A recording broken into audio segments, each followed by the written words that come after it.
Hey there, pre-med. In this video, we're going to cover all things stoichiometry, what it is, and how to do the calculations so you get questions correct on test day. This video is a sneak peek of a lesson series I'm building on MCAT foundations. So let's get started. In this video, we're going to start our discussion of stoichiometry, which is really how we quantify molecules and atoms as they go through chemical reactions. The term is a complicated sounding word that just means stoichion and metron in Greek, which just means reaction and measurement. So we're really just saying, hey, we're talking about how we measure reactions, and we do this in a variety of ways. In this video, we're going to talk about balancing chemical reactions with their molar coefficients and really leaning into the concept of the mole and doing some basic calculations from grams to moles and back again. We'll then continue this discussion in future videos with the limiting reactant and percent yield calculations. Let's get started. So here we have a chemical reaction. Go ahead and take a moment and see if you can identify what is wrong with this reaction. If you're like, these numbers don't add up, you are absolutely correct. The very first step of any stoichiometric problem is to make sure we have the right number of atoms on one side and the other of a given reaction. And we call these the molar coefficients. So we can see in this first compound, this is a molecule, it's a compound held together with covalent bonds, and we can see that we have 2 iron atoms and 3 oxygen atoms. So we have 2 of iron and 3 of oxygen. Then we have a single aluminum that's in its solid elemental state. But then if we go over to the other side, we see we just have 1 iron, 2 aluminum. Again, we have 2 atoms of aluminum, and then 3 oxygens. Okay, so the oxygens add up, 3 oxygens on each side, but something happened with our iron. We need to make sure, always in a reaction, that the number of atoms on one side equals the number of atoms on another, because we can't just magically lose atoms, right, or gain them. Law of conservation says that they need to be the same on both sides. So what can we do? We can change the molar coefficients. These are the big numbers in front of a molecule or atom that lets us know how many of them we have. So if we wrote 1 in front of our iron oxide here, we can say we have 1 molecule of iron oxide. For aluminum, if we need to have 2 on the product side, we could put 2 as our molar coefficient for aluminum. And now we can switch that up and see that we have 2 aluminums on each side. On the other part of the reaction, our products, we started with 2 irons, so we need to finish with 2 irons. So we can put a molar coefficient saying 2 irons here, and that will add up 2 and 2. And then we'll leave this as it is, right? Because now we have the right number of aluminums and the right number of oxygens, so we should just have 1 molecule of aluminum oxide. So the subscripts are how many atoms are within the molecule, and the molar coefficients are how many molecules we have. And this is related to the mole concept. So the mole, remember, is how much of something that we have. It's like kind of like a dozen, right? Like if we have a dozen eggs or a dozen carrots, you know that that means 12. And a mole means however many of something that adds up to 6.02 times 10 to the 23 molecules. So when we say we have 1 mole of iron oxide, what we're saying is we have around 6.02 times 10 to the 23 molecules of iron oxide. Because in reality, right, we have tons and tons and tons of atoms. Atoms are so tiny. So to have any kind of useful quantifiable amount, we really need to say that this is how many molecules we have per mole.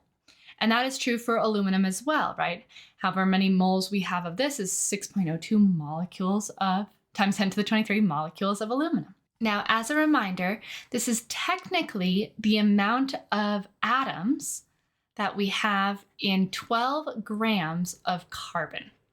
So this number came from the amount of atoms that we observe in 12 grams of carbon. So it's kind of like our baseline is our kind of 12 grams of carbon has this many molecules, and that equals 1 mole. Now in reality, right, we have different amounts of grams for different atoms, and so we're going to use the molar mass to figure out how many grams we have. So the molar mass or AMU on our periodic table, and we've talked about this term in a previous video, but we can use these interchangeably when we're talking stoichiometry, is what we have on the periodic table as our weighted average of the molar masses of the isotopes. So if we return to the periodic table for a moment, you can see that our molar mass for carbon is 12, right? So that's where all these numbers are coming from. So when we're asked, okay, how many moles do we have in oxygen? What we're really referring to is 16 grams per mole. So it's a little bit bigger, right, in terms of our mass. So when we go back to our practice problems, these are the numbers we're going to be using. The big numbers on the bottom of the periodic table, molar mass, will be useful for our stoichiometric calculations because they're allowing us to convert from grams to moles and back again. We will use that in conjunction with our Avogadro's number, this guy here, if we need to calculate the number of molecules. But oftentimes we'll be given molar mass in grams per mole, and that lets us know really how much of an atom we have. And we can use that number to add up different molar masses to calculate the overall molecule. So let's go ahead and do that together with our iron oxide. So we just looked at oxygen and saw that it was 16 grams per mole. We then need to multiply by the subscript because there's 3 oxygens. So 16 times 3, go ahead and do that math, is 48 grams per mole, but we're not done yet because we still have the iron. So let's go back to our periodic table and find iron.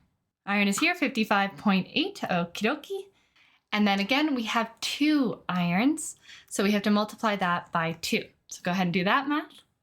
And we have 111.6 grams per mole. So now we need to add those 2 numbers up together. So 111.6 plus 48 is 159.6 grams per mole. Amazing. And that is our molecular weight of this compound.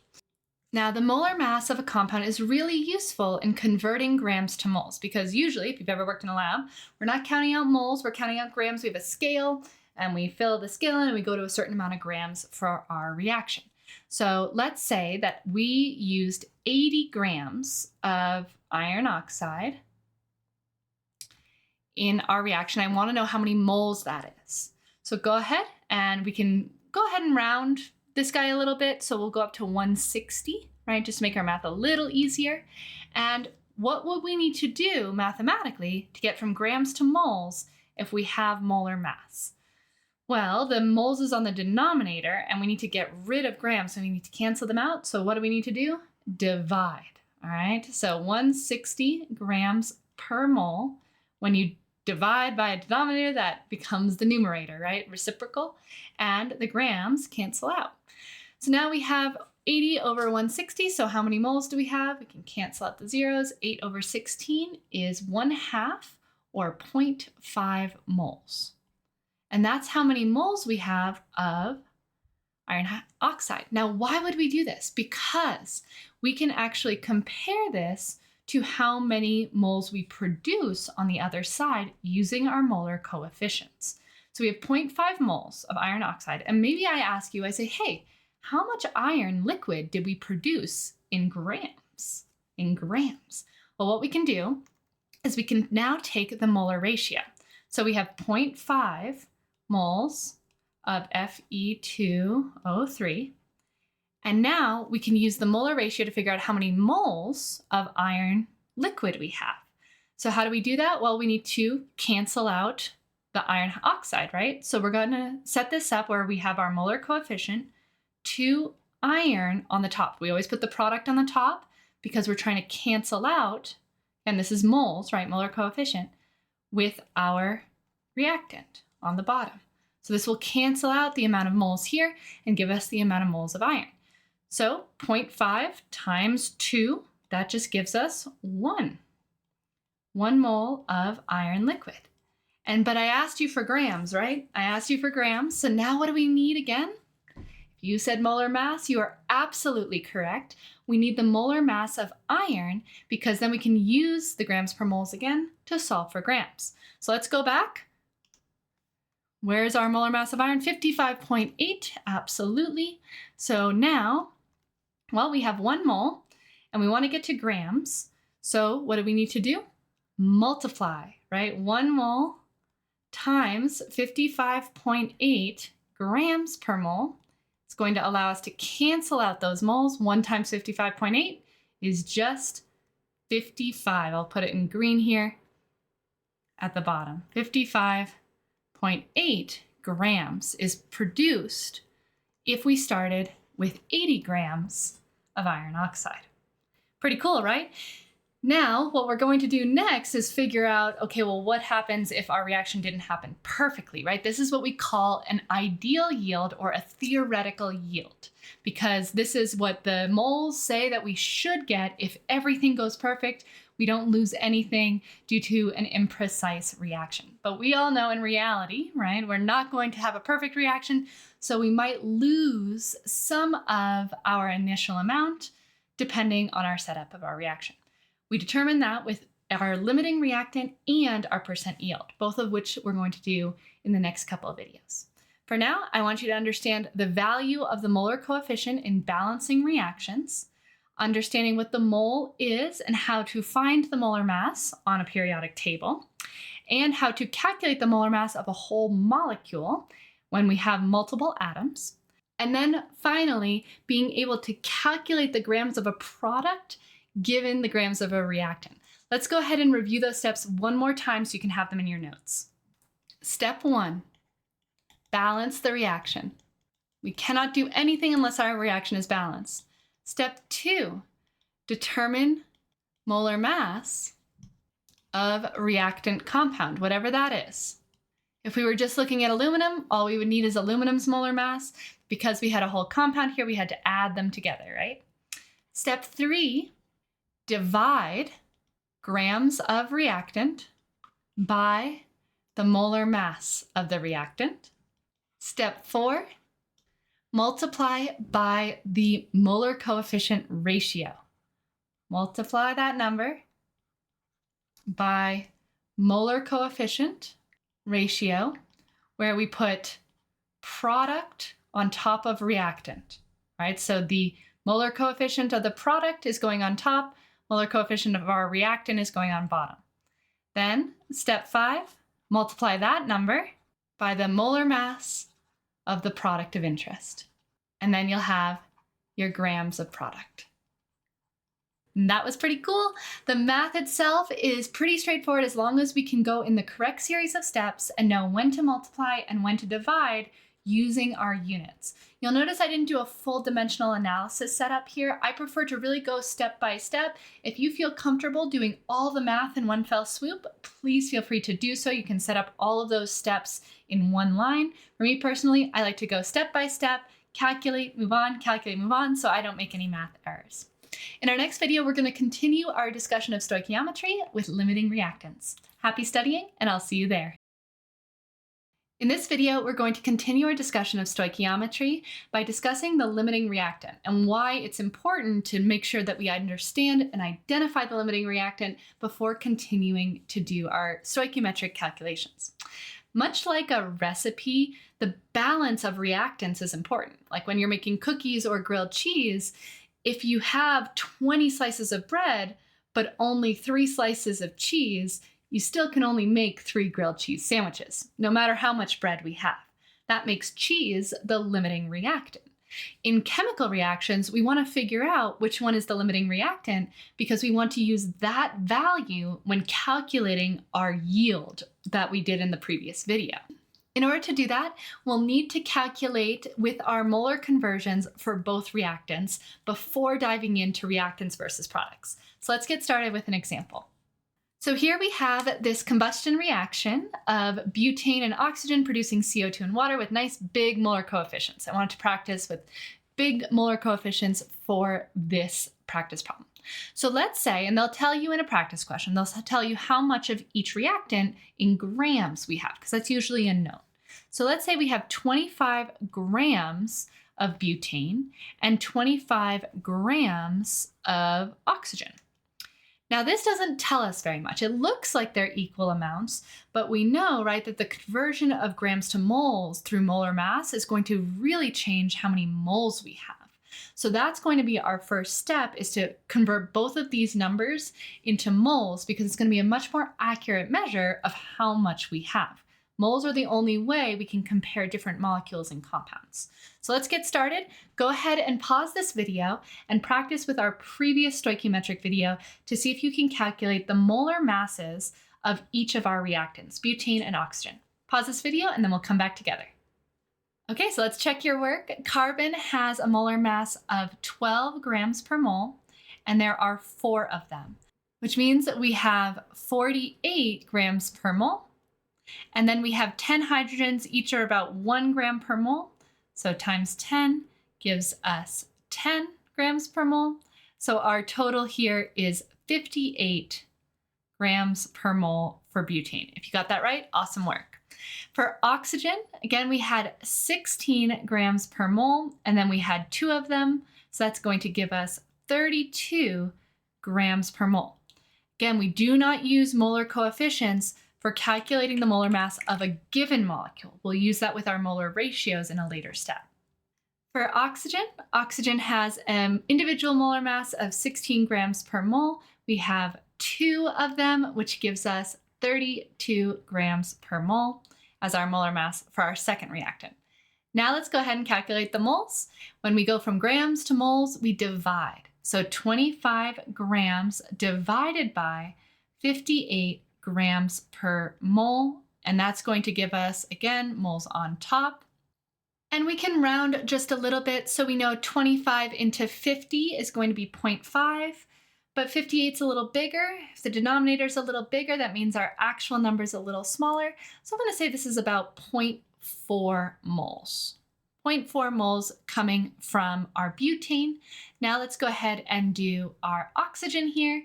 So again, we divide, right? So 25 grams divided by 32 grams per mole.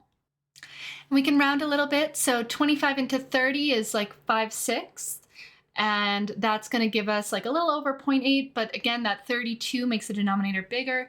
So I'm going to just go ahead and say it's around 0.8 moles. Now, it already looks like we have twice as many moles of oxygen than butane, but remember, the molar coefficient matters as well. Just like if I'm comparing 3 cheeses and 20 breads to making 1 grilled cheese, right? If I say I need 2 slices of bread for every 1 cheese, well, that's going to change our numbers, right? So we have to do our molar coefficient ratio step before we can determine. Now, you can choose either product. It does not matter as long as you use the same one for both calculations. So let's go ahead and just use CO2 since it's first. So we now have 0.4 moles of butane. I'm just going to write butane down here, moles.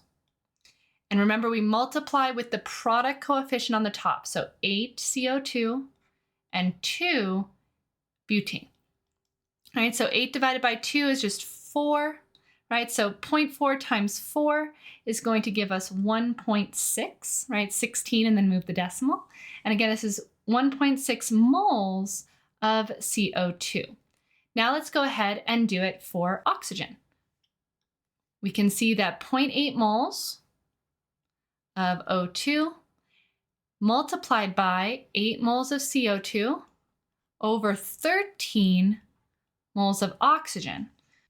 8 times 8 is 64 over 13. And again, we'll deal with the decimal in just a moment. And so if I round both of these down, maybe 60 to 10, that gives us about 6, right? 6 moles of CO2. And then we need to move the decimal back 1. So that gives us only 0.6 moles of CO2. So now we have it. With our butane, we can produce 1.6 moles of CO2, but with our oxygen, we can only produce 0.6. So that means whatever's smaller is our limiting reagent. This is our limiting reagent. So oxygen, even though it looked like it had more moles at the beginning, because of how many oxygens are required, this guy is actually our limiting reagent.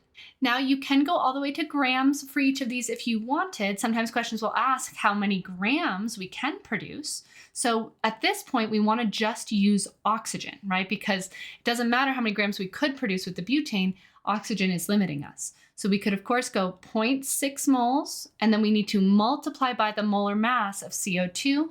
CO2 is going to be 32, 2 oxygens by 16 each, plus 12. So that's going to give us 44, right? So 44 grams per mole of CO2 times 0.6. Go ahead and do that math. So again, 44 times 6 is 264, and then we can move the decimal over. 26.4 grams of CO2 is how much we would be able to produce given the numbers we have, because our limiting reagent, again, is oxygen. This is very similar, again, if I have my slices of grilled cheese in my bread, even though I have more bread, I have more oxygen, I need 2 breads for every 1 cheese, right? So this is, of course, going to take more oxygen, and we're limited by how much we have. So if we wanted to increase the reaction, we'd want to increase the amount of oxygen we're starting with, right? We would want to have more than 25 grams of oxygen to start with and relatively less butane to have a higher product. Increasing the amount of butane would not change anything, right? Because we're still limited by the amount of oxygen we have.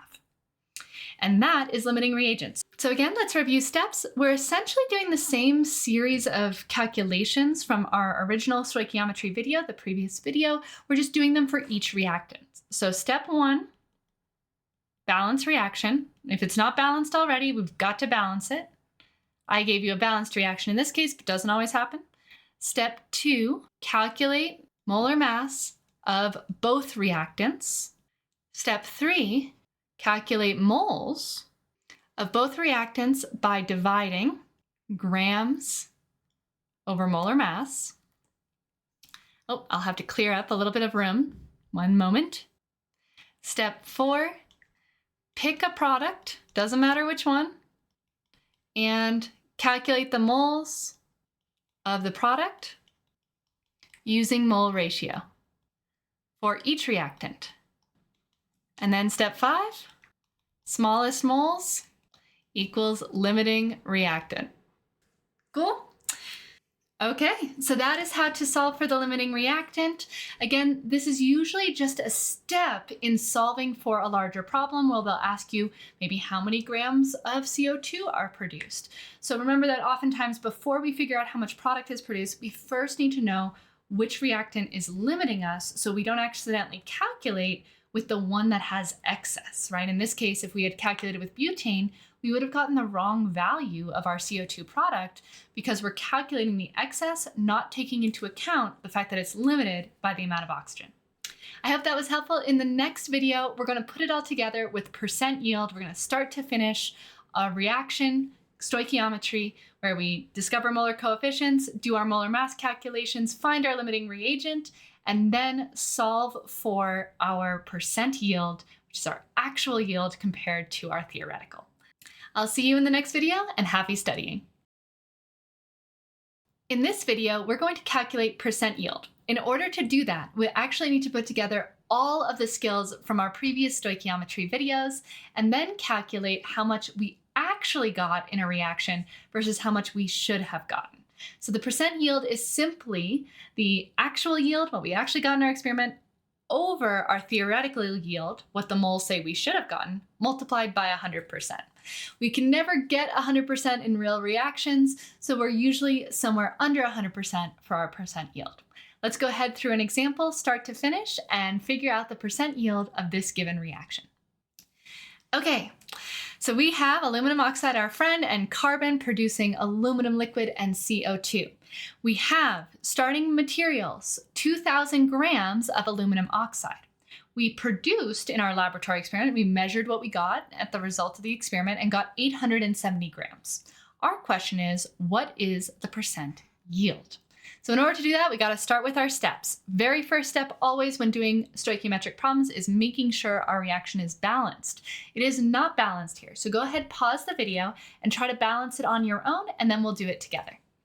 I personally always like to start with the two atoms that are both in compounds because it's a lot easier to add coefficients to our single elements than it is to our atoms within a compound. So let's take a look. We have oxygen and we have 3 oxygens here, and we have only 2 oxygens here. So in order to make them equal, we can't just add 1, right, or 2, because then these are going to end up being 4 and 3. So what we really need to do is make sure that we have a coefficient that would result in them having the same number of atoms. And the easiest way to do that is to take this number, 2, bring it over to the other side for our coefficient. 2 times 3 is going to be 6. And then take this number 3 and make it the molar coefficient of the other compound. Again, that will add up to be 6. So now we have 6 oxygens on both sides. That's great. And now we can use our new molar coefficients to make sure that our other elements are balanced as well. So we can see that we have 3 carbons, so we should make sure that our molar coefficient here is 3. We have 2 times 2 aluminums, so we should make sure that there's 4. That's how I do more complex molar coefficients. Is I'll start with the atoms that are both in molecules because oftentimes those will change the rest of the numbers. It's easier to start with those and then go from there.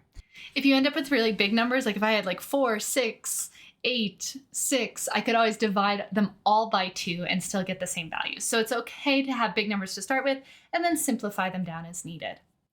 Now in this particular setup, if they only give you 1 grams or 1 mass measurement, they're usually indicating that that is the limiting reactant. But for the sake of extra practice, let's go ahead and assume that we also have 2,000 grams of carbon.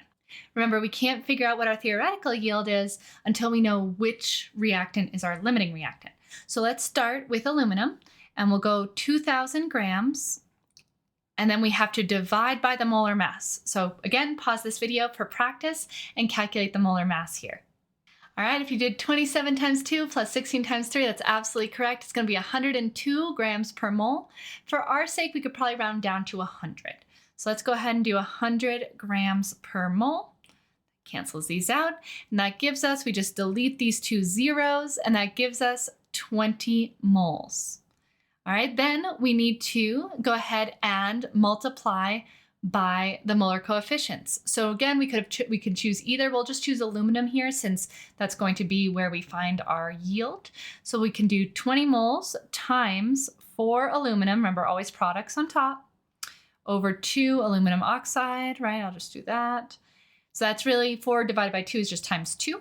And that gives us 20 moles times 2 is equal to 40 moles of aluminum. All right, so that's what we would get with aluminum oxide at 2,000 grams. Now let's see what we get with carbon. So again, carbon, 2,000 grams, divide by the molar mass. Molar mass of carbon just by itself is 12, right, grams per mole. Again, for the sake of rounding, we might as well do just a little rounding here and do 10, right, and know that our real number is going to be a little bit bigger than our actual number. So that's going to give us 200 moles. And then we can go ahead and multiply it by our molar coefficient again. So 4 divided by 3. 4 times 2 is 800 divided by 3. So 8 over 3, it's like 2.6, right? So maybe 266. Regardless, it's way, way bigger than our 40 moles here, right? So carbon is not our limiting reagent. The limiting reagent is absolutely aluminum oxide, which is why we're going to use this calculation to solve for our theoretical yield. All right, and again, when in doubt, if they only give you the grams, you don't need to worry about limiting reactants. I just wanted us to practice one more time. So this guy, we have excess carbon. So now we have 40 moles of aluminum produced from aluminum oxide. So we've already done most of the work for figuring out how many grams, right? We just need to go 40 moles of aluminum times the molar mass, remember moles to grams, multiply, and our aluminum is 27 grams per mole. And so 40 moles times 27, go ahead and do that math. I might do 4 times 25 is 100, plus a little bit more, right? So a little over 1,000 plus the 0, right? 4 times 25 plus a 0 is a little over 1,000. So it's actually 1,080 for exact numbers, but just a little over 1,000 is good enough. And that's going to be our grams of theoretical yield. Why is it theoretical? Because it's the amount that we calculated if everything went perfect, right? We're not doing the experiment. We're just calculating what should happen given our initial amount, right? Initial amount of our reactant. So this is our theoretical yield. And now we have our actual yield, which has to be provided to you in the question stem, right? They have to give you what actually happened. So this is our actual yield. And now we just have to take the percent yield. So 870 grams over, always theoretical yields on the bottom, right? It's always going to be the bigger number.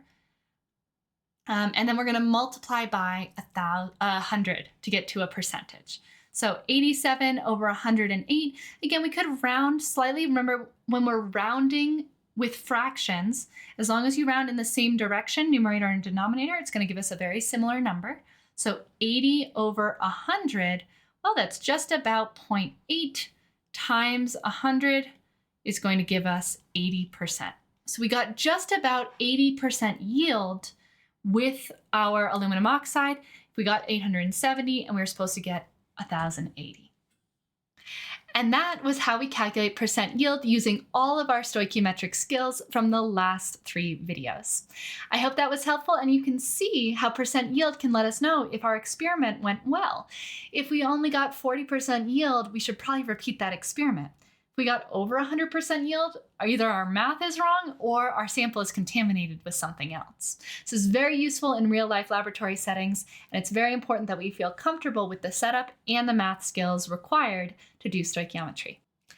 All right, we now can do stoichiometry and percent yield calculations for any reaction we see on test day. If you found that video helpful, let me know in the comments below, and as always, happy studying.